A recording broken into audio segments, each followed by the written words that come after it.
All right, let's open up a cold case file today, folks. Let's just dust this one right off. I've spent years investigating scams, really studying the minds of criminals, and I can tell you for a fact, I have seen a lot of grifters in my time.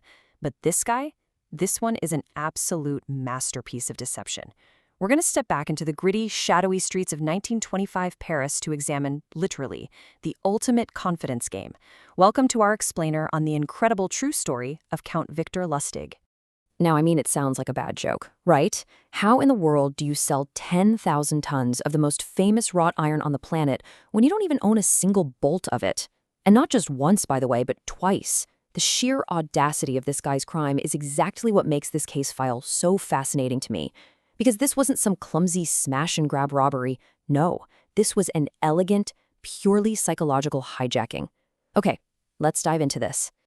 To really understand the crime, we have to understand the scene. It's a tale of absolute, perfect contrast. On one side, you've got elegant Paris, right? The high society, the glittering monuments, the polite, trusting wealth of the Roaring Twenties. But lurking right beneath that glamorous surface is this incredibly gritty deception. We're talking shadowy motives, beautifully forged government documents, and a chillingly calculated theft. Lustig literally used the blinding light of Parisian elegance just to hide his very dark intentions. Chapter 1: Making of a Mastermind. Every seasoned investigator knows you've got to start with the suspect's origins. Born in Bohemia, Victor Lustig wasn't just book smart. The kid was a natural linguist. He mastered several languages, which, if you think about it, is the ultimate tool for a chameleon. During his studies in Paris, he picked up a serious love for gambling and, well, a very distinctive facial scar from a jealous lover. It was a physical mark of his reckless lifestyle. By age 19, he's already running scams on transatlantic ocean liners, even posing as a fake Broadway producer. And when World War I shut down ocean travel, he didn't panic. He simply adapted, moving his whole hustle over to the United States. His mind was sharp, linguistic, and just endlessly adaptable. Chapter 2: The Parisian Mark. Like any good detective, I always look for the motive, or, the spark that sets things off. For Lustig, it was actually just a simple newspaper article.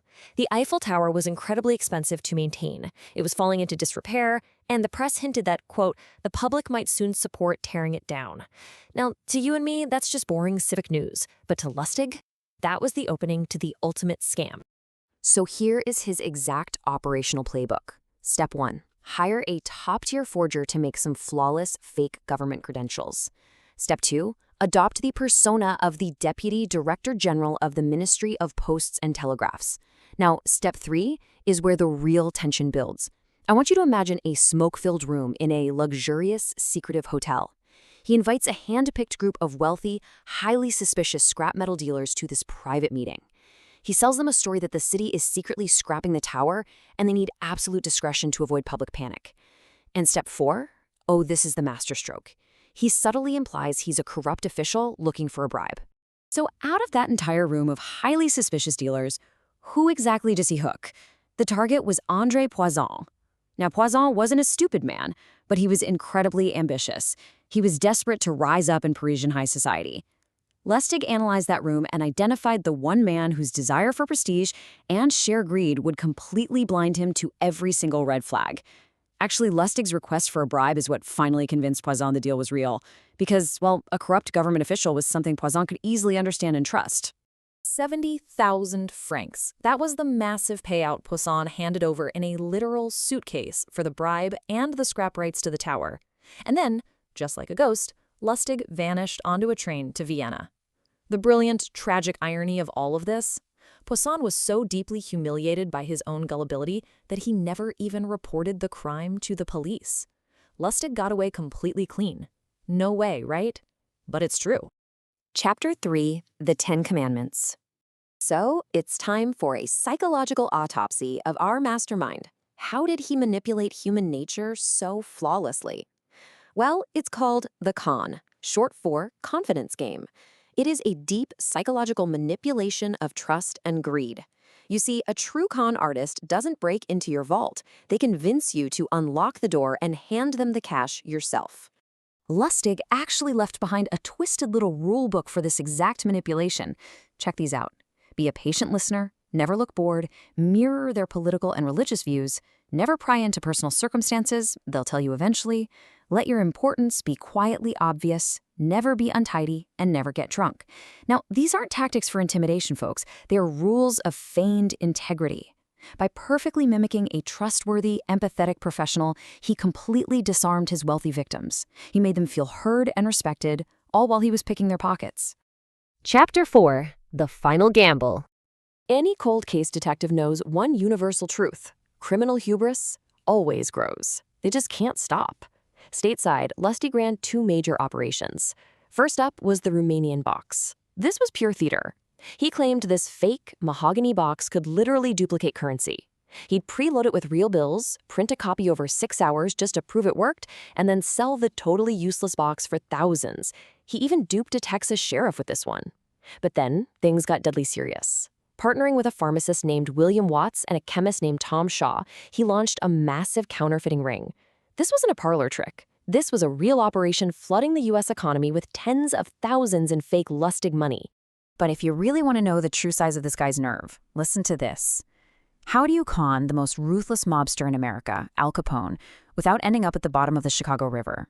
Well, Lustig goes to Capone, asks for a $50,000 investment for a scam, and then just locks the money in a vault.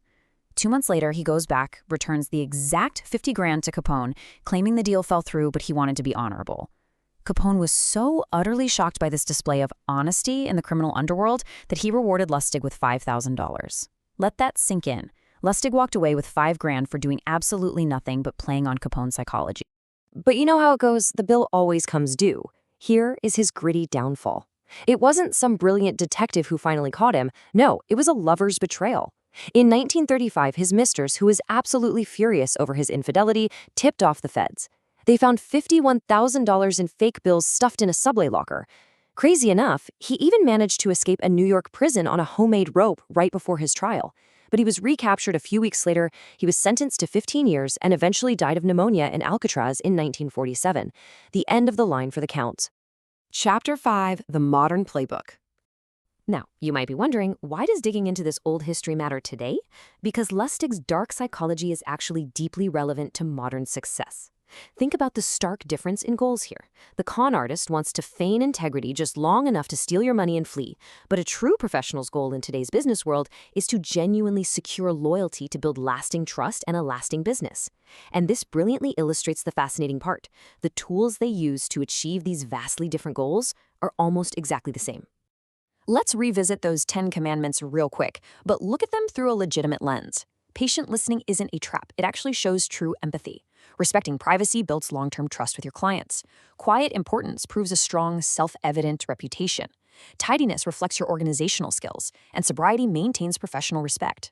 Today, reputable institutions like the Universal Accounting Center teach financial professionals these exact same psychological tactics, not to con people out of their cash, obviously, but to effectively communicate, build genuine relationships, and grow a legitimate, thriving practice based on mutual respect. So, the absolutely crucial point is this. The mechanisms of human trust are powerful, completely neutral tools. They can be weaponized by a brilliant grifter in 1920s Paris, or they can be utilized by you to build a successful, highly ethical career today. I'm going to leave you with this final provocative thought to close the file. Are you actively using the psychology of trust to build your own success, or are you just waiting around to be someone else's next mark? Keep your eyes open out there.